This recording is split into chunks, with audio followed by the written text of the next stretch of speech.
In this video, I will share with you photos that I took in the rain, in the winter, not specifically this year because it just started here and I'm so excited to take more photos outside when it's raining, but I want to share with you photos from last year and maybe the year before that. I just collect a couple of photos on Lightroom to share with you because maybe it will give you inspiration to go out and take more photos in this kind of weather. Personally, I'm in love with this type of photography, especially in black and white, but not only.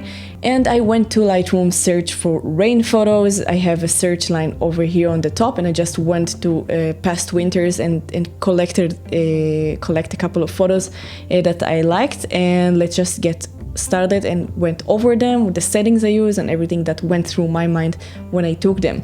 So a couple of them actually I took this morning, but let me save this to the last. So let's start it with something I love doing, and that is reflection on puddles on the floor, you know, when the rain drops and you can see reflection of objects on the floor and just flip them later. So this is one example that I really love that I took, and I want to share with you first of all I took it with the Leica Q3, and it was last year, it wasn't this year, in February 2025.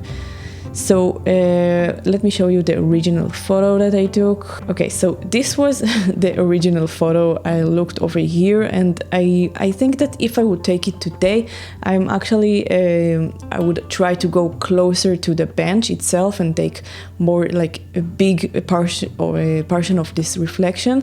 But I don't think I knew exactly what I will do with that photo, and I just played with it later in Lightroom in cropping, and I found out that I wanted to flip this around and crop it like this. I just really love the vibe, like it's coming out from the ground and it's a little unrealistic, something magical that I love about this photo. And I have another one that is kind of the same over here, the reflection of the tree and the building, the pool.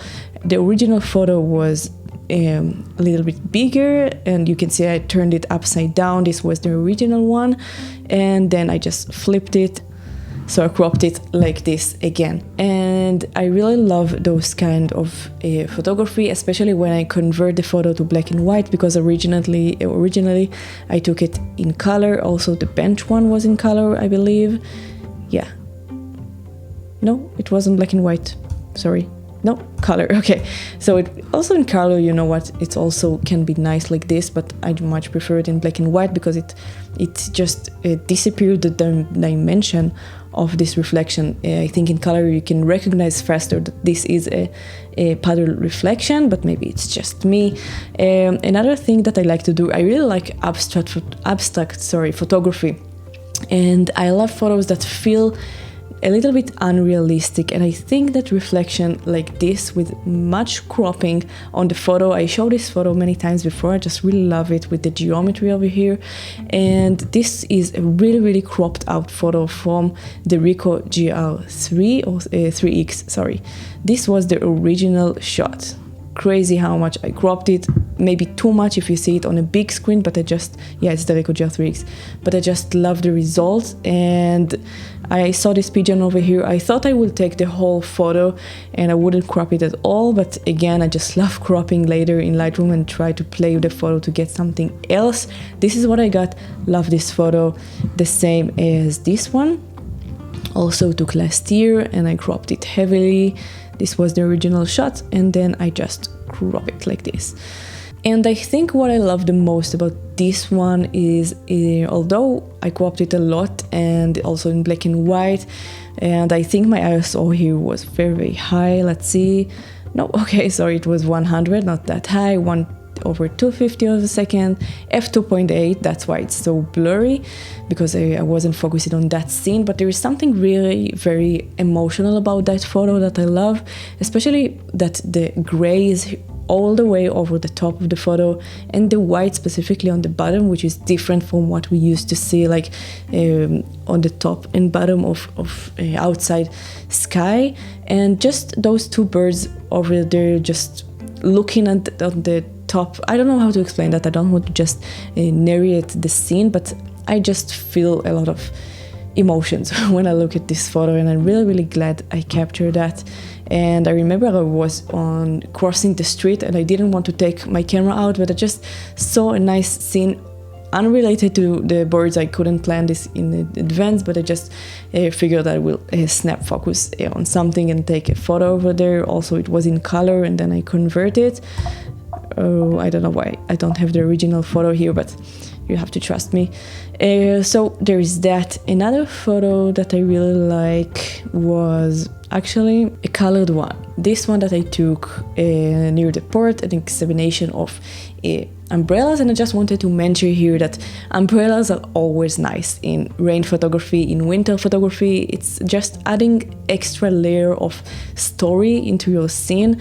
And of course here it's very planned out, but I also have photos with people with umbrellas. Actually, this photo I took today with the Leica Q3 on the street. I just went this morning when it was raining and took this photo, which I really love, just because the vibe of classic street photography, it looks a bit vintage, old to me. And this scene, like he hold the umbrella just above the lady over here. I know she's not in focus, but this is part of the vibe of the photo that I really like.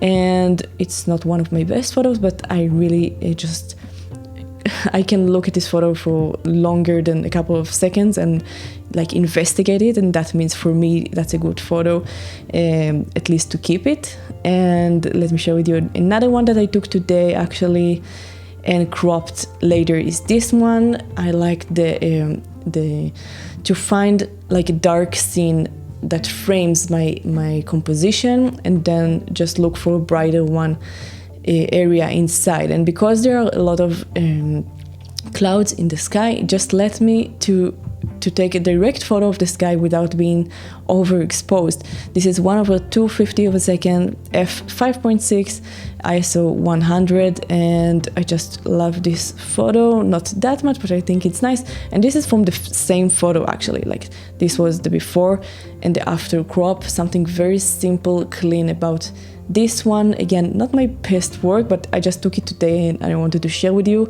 And the winter just started here. I can't wait to take more photos. Also, I'm going to Denmark in 2 weeks to see my family. I will take my cameras, and I hope to take much more rain photography over there. And with the Ricoh GR3X, I took this photo, which I really love. I also took it in color. I don't know if it's this one. No, I just straightened the photo here. But I have also this photo in color, which is also nice, but something about the texture of those clouds when it's super cold outside.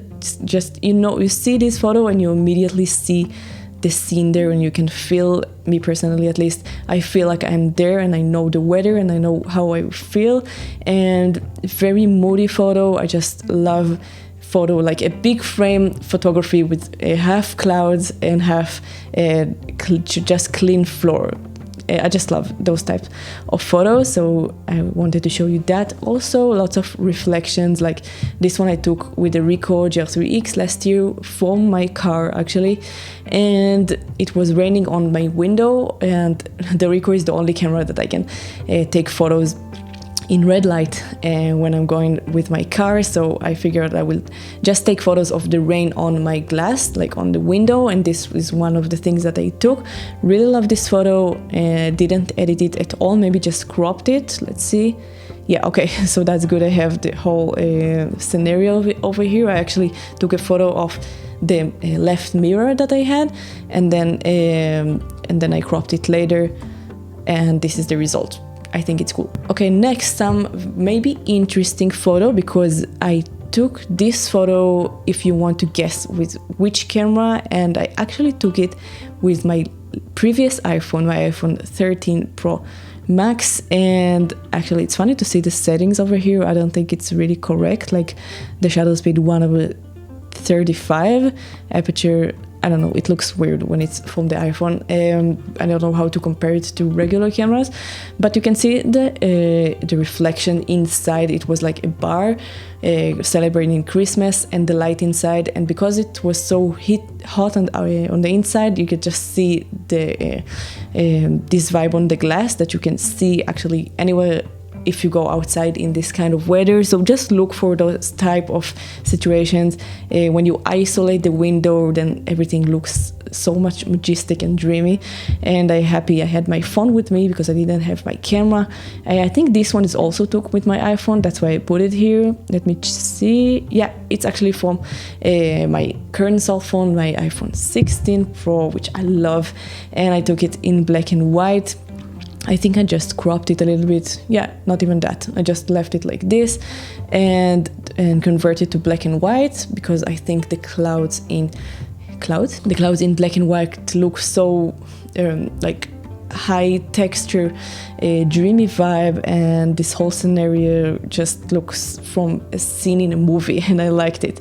And I wanted to prove here maybe that, you know, if you have your iPhone with you and nothing else, like none of your cameras, take the photo. Don't be lazy and think like, okay, I don't have the best image quality, then I won't take it.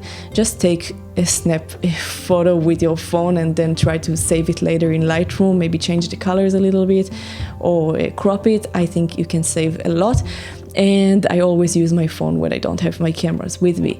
So let's go back to winter. I have some, as I said, umbrellas photos before that I took last year. This is with the Leica Q3. This guy looked at me all creepy, but I think there's something nice about this photo. Another photo of an umbrella and another one. I think this one is my favorite out of the three because something like in a composition wise, when this woman or man, I don't know, in the back walks with the umbrella towards me and someone in front of me walk with the umbrella. I don't know, something with the lines over here with the umbrellas and the street, like the crossing street, something with the lines.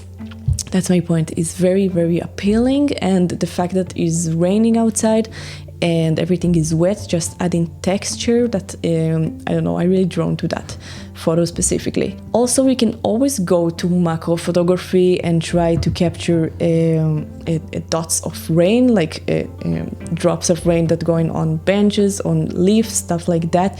This is a really abstract photo that I took from a bench on the street.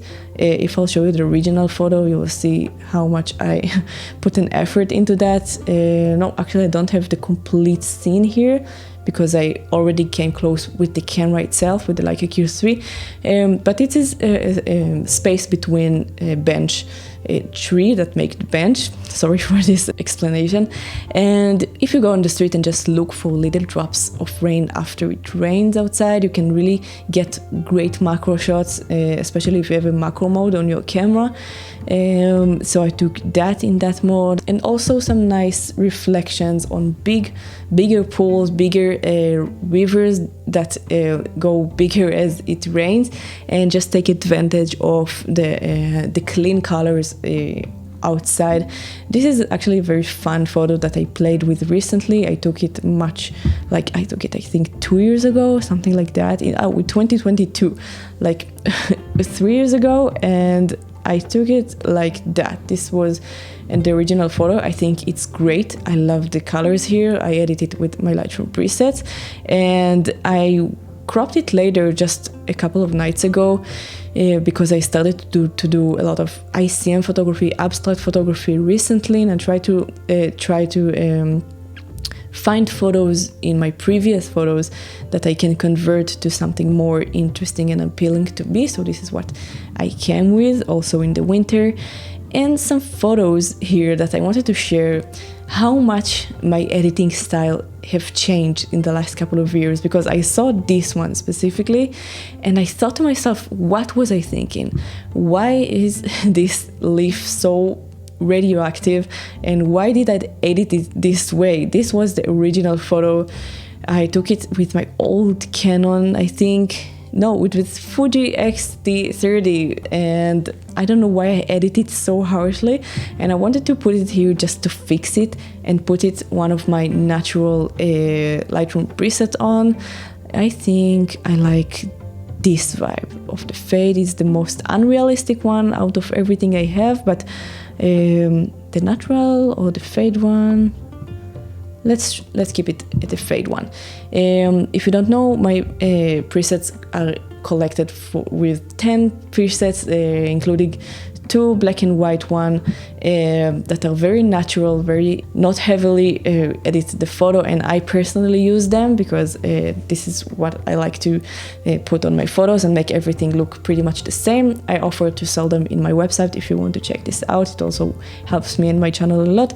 So this is the final result after I just put the preset on. This is the before, this is after. I love it much better than this grainy, radioactive, super unhealthy leaf. Another cool thing that you can try to do is play with light inside a water drops or a water paddle or something like that. And I mean just play with it unnatural. You see, I had this flower at home and I just spray a little bit of water on this branch of flower that I had, and I put the pink flower just in front of this drop, and I just planned the camera to be exactly in the perfect place to get the shot of the flower inside the leaf. It's maybe more creative thing to do at home when it's super poorly rain outside. Maybe you want to try something like that. I have another one like this somewhere in my Lightroom, but I don't want to go over this right now. Also in the same line of photos of like unrealistically put the camera as you plan it, and I hope it makes sense. I just saw this thing and I thought I wanted like more than half of the photo to be in this pool over on the bottom side of this photo, and I just planned it in advance. That's what I mean. I mean that I see a scene and I see a reflection or something, and I make sure my camera capture the most of it and not let it be like half and half like I'm used to do on a regular street photography. I try to make a lot of room for the reflection because it's much more interesting than the middle zone or the top zone of the photo, and I just mean play with the camera so it will be as maximum as interesting as you can do playing with the rain. This is another photo that I really like, and I put it here just to remind you to, you know, when you go on the street with your camera, look down at the floor, and sometimes even the smallest pool of water, the paddle, you don't have to go for the largest paddle to get a good photo. Just look for a small one and then try to see from which angle you can find interesting scene that reflect in the water. And of course I didn't took it like that, I took it upside down, and when I twist it and when I rotate it, you see this is the normal way of seeing something on the street, but then I also cropped it and I just flipped it around so it will look more special. This is what I did also with the bench and what I showed you before. So this is one tip and trick to do that. Also not a rainy photo, but it was in the winter. It was a reflection of a mirror and I just flipped it so it will look more interesting. And if you're going for some nature outside after it's raining, try to look for some spider lines, really don't know how to say that, and try to look for water drops on them because it's so beautiful. I took it so long ago, yeah, 2022 also, and if I would do it right now I would crop it even more, I think, and I will get much closer with the camera because I have the macro mode. I think I will go for that shot, and maybe I will convert it to black and white from my presets like this. Yeah, I just love this photo much more than the colored one. Looks amazing. To me, it looks like something out of this world, something I couldn't plan in advance so easily. So I really love this one, and I'm glad that I fixed it here with you guys. And I think the last photo I'm gonna show you is not so much... Okay, I put it here just because of my emotional connection to that photo, because I took it just as I got the Leica Q3, and let me see the date here. It was on December 2023. Wow, almost 2 years with this camera. It flew by to me. I can't believe it. I remember doing 1 year review of this camera. I can't believe it's been 2 years right now. So I took this photo. It was one of my first photos that I took with this camera, really, after I played with it a little bit at home. And it was abroad, it wasn't here. It was in Romania Christmas market with my family there. And I remember seeing this photo, took it at night and thinking, oh my god, I have Leica colors. This is like the first photo that I looked at. I was shocked I got those colors. I don't think I really edited a lot. I just maybe brightened it a little bit so to get it really popped out. Maybe a bit too much in my taste now, but I just love this photo because it made me so excited that that I got this very, very unique camera, and I just had emotional connection to that place, and also it was super cold, much memories that I took that day, and I'm really happy I captured this shot. This is my mother, by the way. She's buying something over here, and I just had a great time on this Christmas celebration. This year for Christmas, as I said, will be on Denmark, and I will hopefully get some Christmas shots over there too, some rainy shots. I can't wait to just play with the camera as much as I can there, also here. And that's it. I really hope you get some inspiration to go outside with your cameras and take photos. That's my point here. And I hope you enjoyed the video. If you did, please like and subscribe. It helps me a lot. That's it. Thank you so much for watching. I'll see you soon in the next video.